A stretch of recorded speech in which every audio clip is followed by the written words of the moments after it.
Hallo und guten Morgen, ihr Lieben. Auswahltime, Nachricht für dich. Such dir eine aus. Roter Buddha, silberner Buddha. Oder besetze das mit irgendwelchen Themen, Personen, wie auch immer. Ich hoffe, euch geht es gut. Bei mir ist alles wie immer.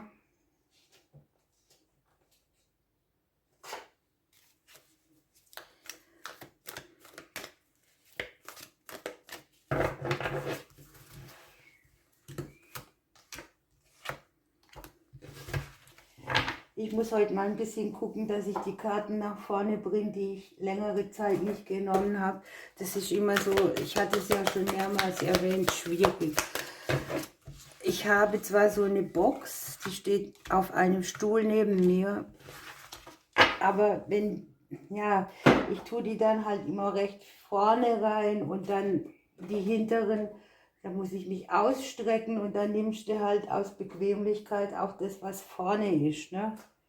Das ist natürlich blöd, aber vielleicht sollte ich das von Zeit zu Zeit einfach auch mal umsortieren. Ich nehme nämlich alle Karten gern. Klar gibt es Lieblinge, aber die ich habe, benutze ich alle sehr gern.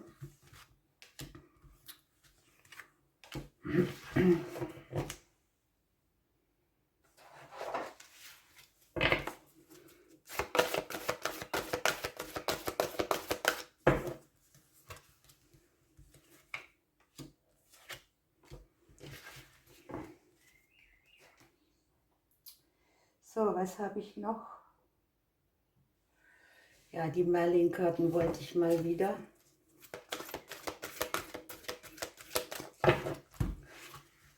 Und dann würde ich sagen, wir drehen das Ganze um.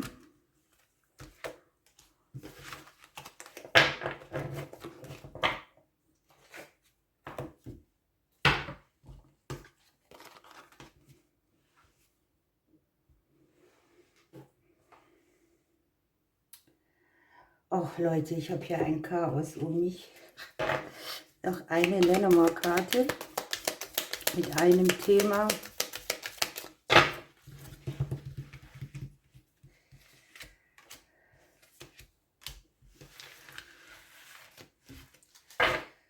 Okay.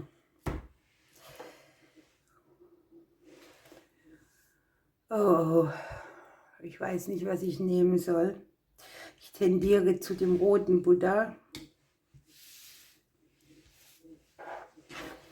Schauen wir. Spannend und interessant, es geht hier um Seelenpartnerbeziehungen, die sich hier in Form von Freundschaft zeigen können. Ne? Vielleicht wird aus Liebe Freundschaft oder aus Freundschaft Liebe. Jedenfalls bahnt sich irgendwie eine Person an oder irgendeine Situation, wo er hier starke Verbundenheit zu jemand fühlt. Wir haben die 7 des Wassers und hier ist es nötig, dass man nichts vor sich her schiebt, dass man irgendwas, was es an Infos einzuholen gibt, einholt. Und die 7 des Wassers zeigt hier in diesem Deck eine komplexe Situation an. Vielleicht auch hier im Bereich von Beziehungen oder Freundschaften, wo man einander trägt, wo der eine den anderen ein Stückchen weit mitnimmt. Die Engel helfen dir auf liebevolle Weise, deine Wahrheit zum Ausdruck zu bringen. Wir haben das Kehlchakra. Vielleicht geht es auch darum, dass man irgendjemand etwas sagen möchte, etwas sagen will. In puncto Freundschaft, Beziehungen, da geht es um Austausch, ne? Um die Sprache, um die Kommunikation. Irgendetwas möchte sich harmonisieren. Frieden möchte einkehren. Können hier auch bestimmte Sachen sein, so wie eine Person, die dich sehr stark anzieht, auch auf der körperlichen Ebene. Wir haben hier den Pik König auch drauf. Ja, und wir haben hier Moses, ne? Der sagt dir, nimm die Situation in die Hand. Hier auch die Aufforderung, eine Entscheidung zu treffen, Dinge nicht vor sich her schieben. Das könnte hier auch sowas wie ein aufgeschobenes Gespräch sein. Man möchte etwas klären, man möchte sich aussprechen, man möchte etwas mitteilen und tut es vielleicht nicht. Dabei wäre es ganz gut, weil man da die nötige Unterstützung bekommen könnte. Ja, guck mal, den Engel der Seelenhochzeit. Hier kriegst du auch nochmal gesagt, dass du sowieso mit oben verbunden bist und das praktisch auch Grundstock von allem ist. Und das betrifft jetzt auch wieder sehr diese komplexe Entscheidung, die wir hier haben. Ne? Hier geht es darum, dass man vielleicht ein bisschen verwirrt ist, dass man sich mit Nebensächlichkeiten beschäftigt, dass man innerlich vielleicht ratlos ist und dass das alles so ein bisschen den Frieden in einem stört. Hier geht es um das Verschmelzen mit dem Göttlichen. Die Seele sehnt sich danach, sich auszudehnen dahin, wo sie Glück und Frieden erfährt. Also hier geht es eindeutig um das Verbundensein nach oben, Ablenkungen reduzieren und vielleicht auch so dieses Gefühl nochmal hervorzuholen. Wo hat man sich denn mal richtig stark verbunden gefühlt? Mit oben, mit Gott, mit der geistigen Welt. Und das wieder aufrecht zu erhalten, dieses Verbundensein. Wir haben von dem Merlin-Orakel noch den Feenspiegel. Hier kriegt man einen tiefen Einblick. Hier ist Intuition. Hier heißt es, dass das Herz den Weg kennt und das Bauchgefühl führt einen. Es geht um das bewusste Wahrnehmen. Was fühlt man, was nimmt man wahr? Und dieser Feenspiegel hilft dir hier ein Stück weit auch deiner Intuition zu folgen, sie zu erkennen. Wobei ich glaube, dass es einfach auch darauf aufbaut, wenn du verbunden bist mit oben, dann spürst du natürlich auch den Weg viel deutlicher.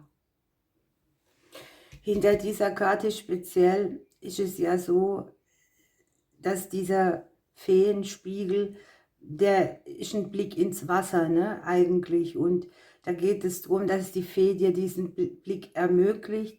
Und es geht auch darum, etwas zurückzugeben für diese Erkenntnis, für diesen Blick. Also sinnbildlich oder auch nur im Gedanken, ne, dass man sagt, okay, danke nach oben, danke an diesen Spiegel, der mir hier hilft, komplexe Dinge klarer zu sehen und für mich in den Frieden zu kommen. Auch das nicht immer warten und vielleicht tut sich ja von alleine was, sondern eigenverantwortlich hier zu agieren, scheint die treffendste Botschaft zu sein. Okay, dann gucken wir uns den silbernen Buddha an. Was habt ihr Lieben? Ihr habt die Zeit zum Weitergehen, also irgendetwas ist vorbei. Es muss oder darf Raum für etwas Neues entstehen. Und gerade hier liegt auch bei der Zeit, in der man weitergeht, ein goldener Finger für jedes Projekt. Also etwas, das sich auf magische Weise dann auch verwirklicht und stabilisiert und wieder neuen Wachstum ins Leben bringt. Die Erneuerung ist hier zu sehen mit Erzengel Jeremiel. Und hier geht es darum, dass man ein gutes Ergebnis erzielt, weil wir haben ja hier den goldenen Finger. Auch hier ist wieder Zeit für eine neue Richtung. Und das Ergebnis wird günstig sein bei dieser Erneuerung, wenn du alle Fakten auch überprüfst, die es zu überprüfen gibt. Für dich haben wir hier das Solarplexus Chakra. Hier kann man auf positive Weise seine Macht annehmen und man ist in der Lage, Kontrolle über sein eigenes Leben zu haben, verwurzelt zu sein und sich gut zu bewegen, Verantwortung zu tragen für seine Entscheidungen. Ah, okay, und jetzt wird es klarer. Hier steht Zeit zum Weitergehen, hier Zeit, eine neue Richtung einzuschlagen. Und hier haben wir auch warum. Irgendwas scheint ein bisschen nach Drama zu riechen um dich herum oder vielleicht bringen andere Personen dir unerwünschtes Drama in dein Leben. Hier geht es einfach darum, diesem Drama sich nicht mehr anzunähern, auszusteigen, es gar nicht an einen heranlassen. Und hier hat sie ja auch ihr Lichtschwert sozusagen, mit dem sie sagt, so hier, stopp, ne? Ich möchte das hier nicht mehr. Der Engel der Herzensbegegnungen unterstützt dich hier. Hier geht es darum, dass dir gezeigt wird, die Liebe, die du im Außen suchst, die findest du eigentlich erstmal in dir selber. Also fokussiere dich nicht so auf das, was dir andere geben, auch hier mit dem Drama, sondern wende dich dir selber zu. Wir haben hier den Bären. Hier kann es sein, es geht um eine Vaterproblematik, es geht um das Thema Vertrauen, eigene Größe leben. Es kann aber auch sein, dass man hier mit einer bestimmten Person zu tun hat, die Drama ins Leben bringt oder ein Drama auch aus der Vergangenheit immer wieder so genährt wird und man hier jetzt die Situation verlässt und die Kontrolle über sich selber wieder übernimmt. Ihr habt hier die Meeresstraße nach Avalon. Es geht um Synthese, Vereinigung und Verbindung.